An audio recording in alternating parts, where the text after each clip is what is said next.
that situation. Exactly. So I can see a lot of situations where it can actually really help. Let's go ahead and take one more question here from Soladin, who said, "Ooh, hey, Bob, come here. Hey, they asked my question. Let's see which one they got." Fans fairly criticize the splitting of Legion content among 13 classes and 36 specs. 13 classes. He leaked it. I can't believe it. To be a tinker. It's a tinker. I think it's the tinker soul. The tinker. Destiny. The tinker. It's gotta be the tinker. Taylor's gonna ask me out. I swear. They just revealed it. Dude, chicken and waffles. Seriously. No.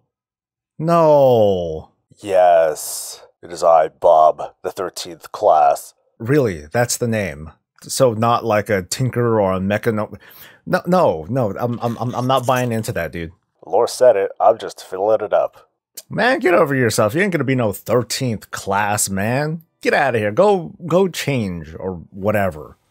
You're dumb. This is why our channel. Anyway, hi. It's Sol and it's March 16th, 2018. This is Warcraft Weekly. That is the 13th class or whatever you want to call it. And I have a pretty long show today. And he has no excuses left. That's right. I'm going to make sure that I cover everything that I mean to cover today for a change. So take a look at the pinned comment or the description below for a table of contents in case you want to skip all the crap, I guess. Skip all of him, right? Or skip all of him. Whatever. Well, like I said, we have a pretty meaty show with all sorts of information and stuff to share. So let's get right into some stuff, okay? As always, I pride this channel and this very program, The Weekly, as a thing to just share how your week was, your wins, your losses, all the cool and nasty things that happened to you in the World of Warcraft or in the fleshy 3D world that I'm trying to escape. Today's episode is brought to you by Dr. Callum Underwood. Don't say goodbye to your loving pet any longer. Let Dr. Underwood place their spirit into an enchanted wood creature. It's safe and kid-friendly. Not for children under 20. Above this dumb face are all the entries for the transmog kind of competition that I did the other week to celebrate the Trial of Style. Many of you submitted screenshots of your favorite transmog to try and impress me in an effort to win a WoW token. There were quite a few entries. I actually need more than one hand to count them all. And at the end of the weekly, I'll announce the winner. Today's featured WoW YouTuber, and this is a special one, so please pay attention, is Raid Radio. Raid Radio is basically a podcast run by two guys and whatever person they happen to capture and make them be a guest. And in this case, the guest is going to be me. Anyway, Raid Radio's podcast covers all the news that happened in the week.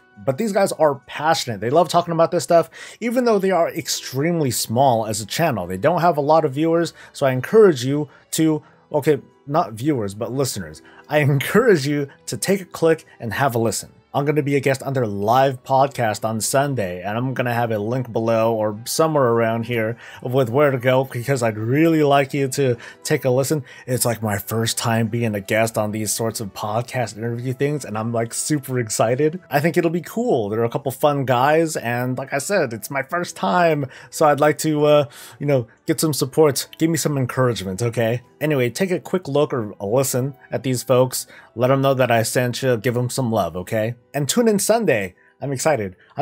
This is going to be cool. I have a short list right now, but as always, if you know of any WoW YouTuber channel person that has 10,000 or fewer subscribers, send them my way. I'll take a look, and maybe I'll feature them in a future weekly. Just yesterday, there was a developer Q&A with Ion Hazzikostas and Josh Allen, aka Lore. This particular Q&A was 100% Battle for Azeroth, and I would say it's like 95% stuff that you probably already know of if you already look at MMO Champion or Wowhead, or if you watch the weeklies and such. There are a couple of highlights, so if you didn't watch the whole thing, or if you didn't look at the bullet points, or if you didn't listen to me talk about it for 40 minutes or so, here are the standout things that are probably pissing people off, or otherwise a lot of people are talking about this, recently. 1. Zandalari Paladins are pretty much going to be a thing. Yay. So far, it's been quite the roller coaster of emotion among people who read data mined information. As far as we know from the questing experience, there are reasons that Zandalari trolls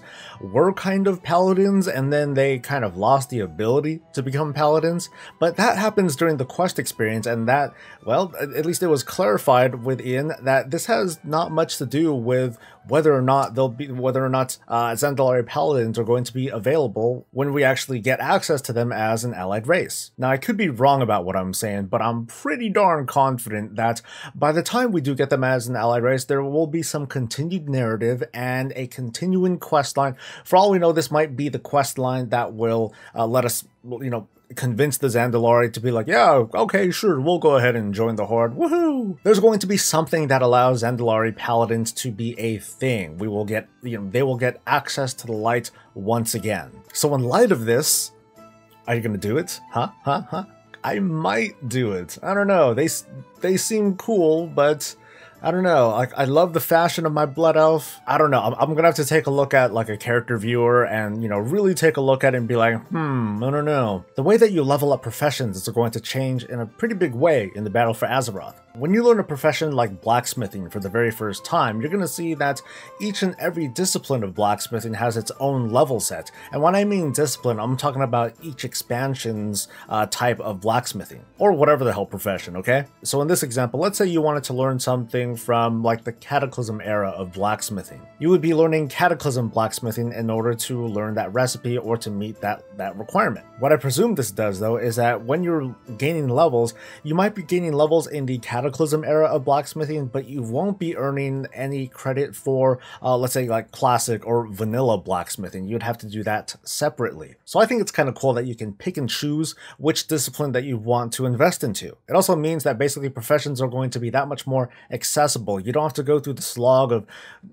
farming lower level ore or anything like that in order to just learn the recipe that you want to get access to. Now, some of this is reflected on the alpha right now, but it looks pretty messy. I'm not going to try to show you folks anything yet because it's going to be probably misleading. Hell, anything that I'm saying right now is subject to change anyway. When it comes to our artifacts, there still might be some weird and corny...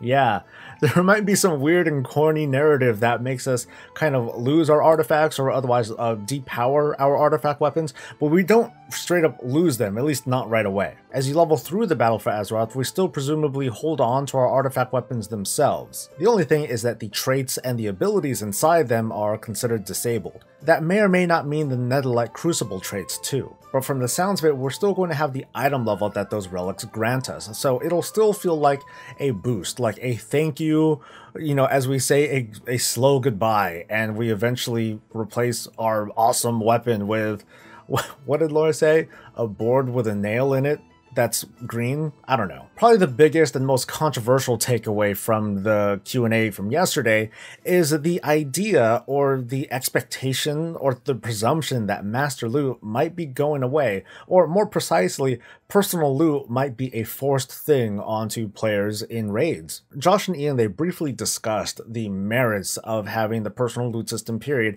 and in my opinion, like, it's really good in a lot of situations, but not every single one. One of the concerns that they had cited was with split raids. This is a practice among the higher ends of the raiding community, where what they do is have a whole bunch of alts and use a bunch of these alts to run raids, typically heroic raids right before a new mythic raid is released, and what they do, they funnel gear into a select number of players so that they're like super powered, and they just keep doing that until most of their team is super powered, and then they walk into a raid and then they find themselves, okay, cool, we already outgeared the place, whoop-de-doo. Now let's point out some of the obvious here. High-end raiding is high-end raiding. This is the stuff that kind of makes the news and people notice these kinds of players, but at the same time, it's a very, very small subset of the total player base. There are legitimate concerns with split rating because of burnouts and the optics of the World of Warcraft when it comes to healthy gaming and beyond that. And because Laura was saying, hey, we want feedback, we're looking for feedback, here's some goddamn feedback. Speaking as a GM and raid lead for my team, it's more important that we have control, at least when we want to. There's a line to cross where the game, where WoW's systems, it plays the game for us, and that's not a good thing. Forcing personal loot in raids is something that is beyond that line. Choosing personal loot is, well, it is what it is. It's a choice that my team and I make unless I forget to set it, because when you make a group, make a raid group, it defaults at personal loots, and well, I blame Blizzard for that, not my poor memory. Uh-huh. Shut up. Ian and Laura did pretty much imply it themselves that the issue of split rating, it's very niche. It's a super small subset of the most elite raiders in WoW. Their behavior and the way that they decide to go about competing, it's not a thought that I'll ever share, but I respect it if that's what they decide to do. The question to ask though is their behavior and their practices, should the consequences of those actions affect everybody? My vote is a big ass no.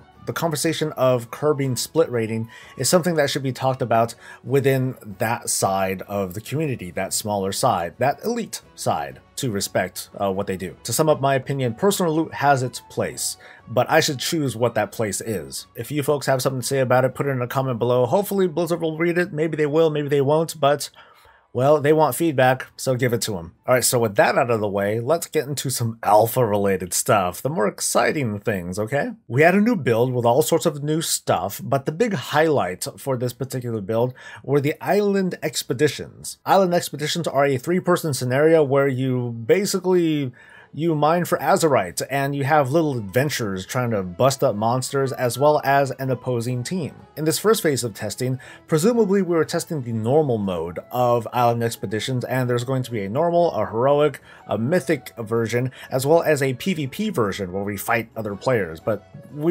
presumably we were just testing the normal one. And to put it as nicely as I can, it's early, okay? It's very early. There are a lot of little things to do. You can kill mobs. There are kind of mini quests to solve where there might be someone that's locked in a cage or tied down by vines, and you might have to find a torch. You find the torch, you go back to that person, you click on them, you free them, and then they give you some more Azeroth, and you and the other team are basically trying to race to get the most Azeroth. Once you hit a goal, you win. The highlight of Island Expeditions is meant to be the AI. These 3 AI-controlled NPCs are supposed to act a little bit more dynamically than your standard fare. And in my opinion, they are, well, they're okay right now. They're at least convincing, as in they don't look like obvious dumb NPCs that you can just like hit and then leash and kind of game around. But at the moment, they do act kind of chaotic. They're just kind of all over the place. They stay grouped together. They're like, you can actually watch them killing monsters and doing stuff, and they might even come to you. But for the most part, from this early testing that we were doing,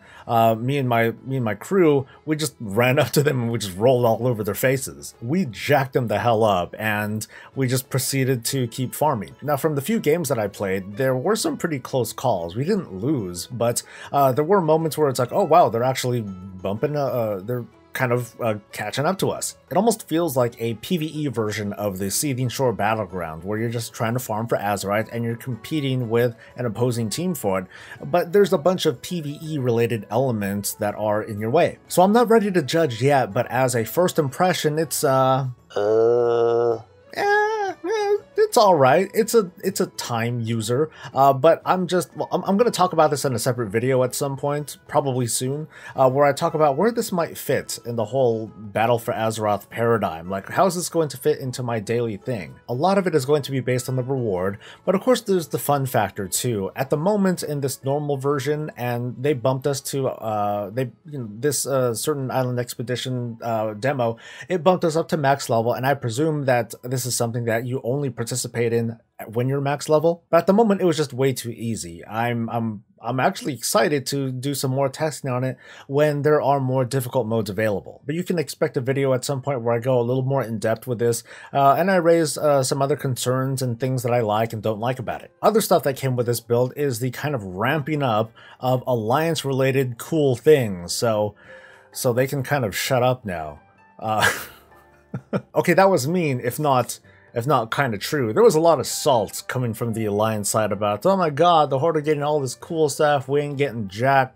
Nothing. I think we all mostly knew that it was coming. I know that Alliance fans had to wait a really, really long time in order to feel at least a little bit of satisfaction with what's coming to them in the Battle for Azeroth. But we're starting to get a little taste of what's good, and my jealousy mostly lies with Borealis, the Alliance hub. Now, don't get me wrong, the theme of the Zandalari Empire and like the huge temples and all the cool Loa looking stuff, like the stuff in the Horde hub, it looks awesome. But I've always had this certain envy for human cities in the World of Warcraft. They always look really, really good. Bralis is no exception. The place is huge.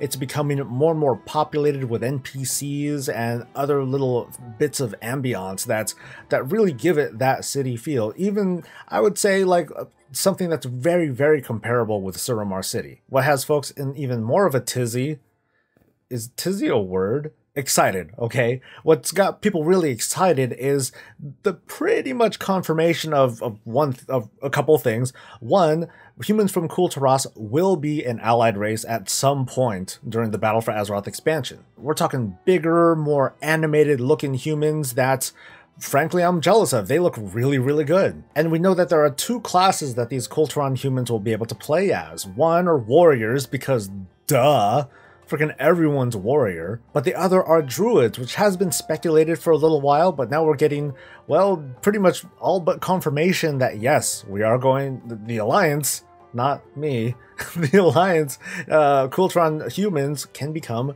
druids. Here we have a first look of the guardian form for these Kulturan druids, and they're tree bearers. I don't know what to call them. They don't, we have Gamera. The Horde has Gamera. I could say that, you know, Gamera, you know, that sort of thing. But with these tree guys, bear things, I can't give them a cool name. They're just, help me out here, guys, girls, people on the toilet, etc. On a personal note, I do think that they look very, very cool. I think, once again, I said this last week, the theme of these druids is kind of questionable. I wonder what Malfurion thinks. What does the Cenarian Circle think? But I have a feeling that their opinion is going to be, well, the Horde burned down our big-ass tree, so, you know, nothing is sacred. You know, whatever it takes. Come on, guys, let's beat up some Horde, okay? I do think that they look cool, but if you had me choose one druid over the other, I would definitely take Gamera instead of Tree Bear person, okay? And I'm very much looking forward to future builds when we start to discover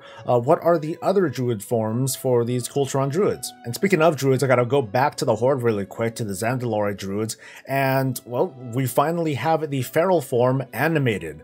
Oh, thank goodness, by the way. I was saying before that these Craptors, and yes, I'm gonna call them Craptors, that the animation with them standing still were, it was wrong. It was just so wrong because they look so much more natural in this state. In fact, they're basically cats. They pretty much share the cat animation skeletons. They even have the dance, or whatever you want to call it, right? But they look sweet. It's a nice complement to the other specializations forms. But again, I can't wait to see what the Alliance have in store for us. At long last, alpha testers have access to upright walking orcs. I know we've been talking about this for a long time, and it's been a journey that's been long run, but hey, we're finally here, guys. We did it, yay! But the question going forward, and this is with regards to customization options, is what other kinds of customization, what kind of other options would you like to see? And by this I'm talking about maybe upright trolls, or slouching goblins, or upside down gnomes, I don't know. To be honest,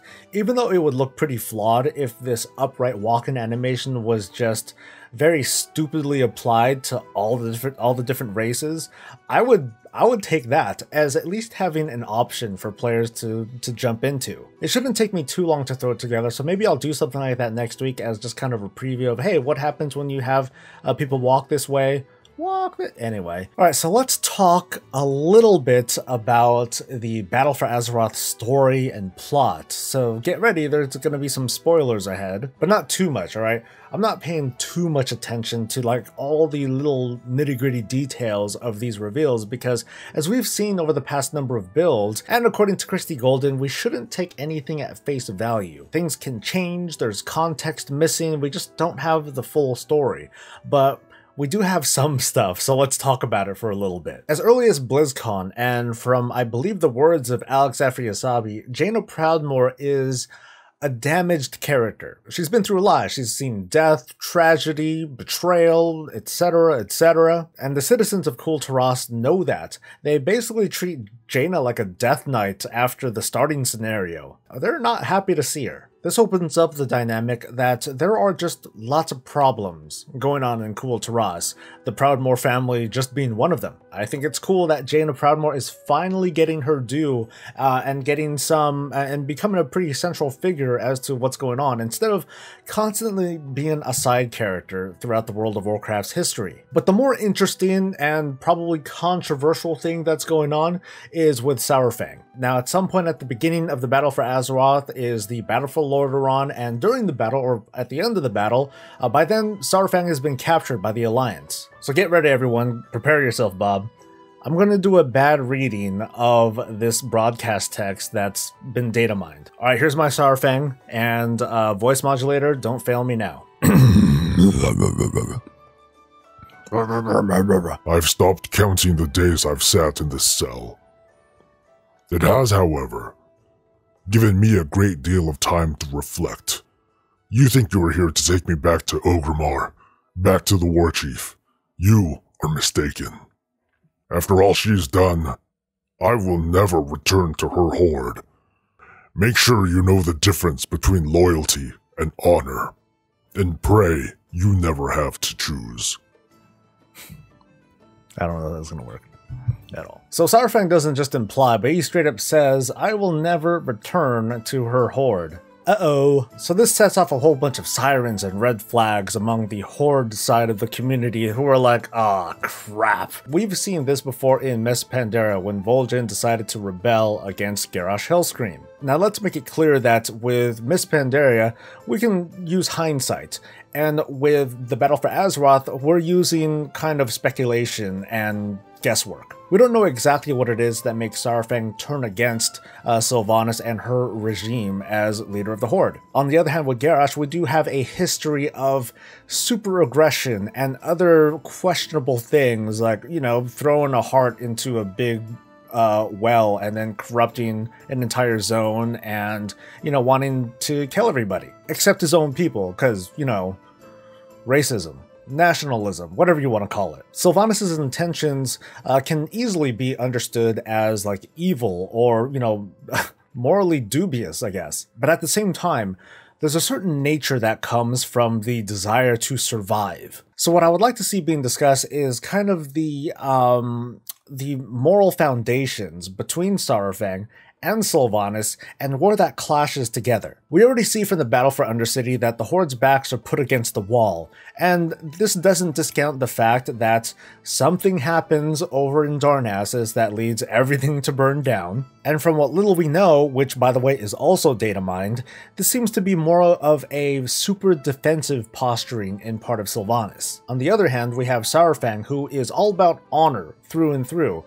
He's also all about the Horde too, but he's more about the Horde with honor as opposed to the Horde without honor. And at least from what we're seeing, the current Horde, Sylvanas' Horde, is without honor. So the question is, where does that line lie between honor and survival? At what point do the ends justify the means? When your back's to the wall and it's really coming down to it, what are you going to do? Are you going to die standing up, or are you going to do what it takes to survive and fight another day? And this is really interesting because as much as Warcraft can be kind of cliche with its tropes and the way that they approach things, a debate like this is as human as we can get. Saurfang is like a symbol of this romanticized idea of honor, where at all costs, even if you die, like you'll die for honor. And that's something that Saurfang pledged to do at the end of the Battle for Lordaeron, in early Battle for Azeroth data mined stuff. That he was basically like, you know what, kill me. You know, go ahead. Sylvanas seems to be a bit more pragmatic in that sense. Unlike Saurfang, if she loses, it's not like, oh, okay, good game, go ahead and take me out. And it's like, no, screw that. She's like, I'm gonna do whatever the hell I can to claw my way out of this and try to come out on top, or at least try to survive. So with these two kind of primal ideologies clashing together, the question is, are we going to see a Mr. Pandaria 2.0? As in, are we going to see yet another Horde civil war? And here's some speculation that comes out of nothing. I'm just making this up, but then this is just a guess. This guess comes from the pure notion that We've already had a Horde Civil War again. Should it happen again? And I'm going to explore the possibility of no. Maybe a MoP 2.0 scenario where Saurfang decides, oh, I'm going to rebel against Sylvanas and, you know, who's with me, everyone? And then people join them, and then they lay siege to wherever Sylvanas is. Maybe it's Orgrimmar again, I don't know. But what if, because we haven't quite seen enough yet, what if the narrative around Sylvanas and the sentiment behind her is like, hey dude, Sylvanas just wants the Horde to survive, just like I want to survive. I don't know if honor is worth it. That might be a big thing that comes out of this, what could be a possible rebellion in part of Saurfang. Now, mind you, Saurfang might not do anything. He might just decide to be like, you know what, I'm going to stay out of this. Hey, Thrall, you got a seat, you got a seat off to the side. Thrall's going to be like, oh yeah, sure, let's hang out. You can watch my kids and play grandpa. But if Saurfang does decide to actually rise up against Sylvanas and against his own people, how might that turn out? There's a chance that this might not turn out well for Saurfang at all. As much as I'm a fan of Saurfang, I don't want to see anything bad happen to him, but you know, what if in the internal clash between honor and survival wins out? We might want to think ourselves as righteous and take Saurfang's side and be like, yes, of course we're going to be all about honor and dignity. But there's the real question of, where is the dignity among the defeated? Among the dead. Like, you know, real dead, not just undead. Yeah. There goes your thunder. Yeah. But I think this is a really fun conversation to have, and I think it'd be really fun to experience it in-game as we see this kind of clash between Saurfang's ideals, Sylvanas' ideals, and ultimately what we experience in-game. Alright, so that about wraps things up. You forgot the, Right. The winner of this transmog Trial of Style competition, whatever, and the recipient of this WoW token is going to be Blue Corn Chips. We had a lot of good entries, but I can't get over the greatest tabard of them all. The Tabard of the Shattered Sun. I think you know me. I think you know what I like. So anyway, congratulations to the greatest tabard in the world. I just need your Battle.net email. You know what? I still need the Battle.net email from like 50 black guys too. So if you're still watching, I still need your email so I can send you a WoW token as well. Like 50 black guys. That wraps up the show, and thank you for coming. If you enjoyed yourself today, then I very strongly encourage that you hit that like button somewhere down there, and to subscribe for more of this and all things Warcraft. I know it seems kind of because you hear that kind of crap all the time from like me and like anyone else that does videos, but that kind of stuff really is important. That's the kind of stuff that helps this channel grow, believe it or not. And you can leave a comment, either tell me how your day was or participate in one of the many topic conversations that we have during these weeklies. I replied to a pretty disturbing number of comments, but if you want to go above and beyond and be one of the influencers of this channel, you can become a patron of sorts. You can visit my Patreon page where I try to compensate for your very, very generous donations. You can also become a sponsor here on YouTube or even a subscriber over on Twitch. I kind of do a lot of stuff if you really look. Not that it's good. But I do. That's the point. Bitch. Anyway, tune in next week as you watch me struggle to catch up with my ever-increasing backlog because of these damn alpha builds that keep coming out and the non-stop flow of things to talk about. Bob and I will see you next week for more videos and more streams and more conversations. Until then, stay safe, stay happy, and stay breezy.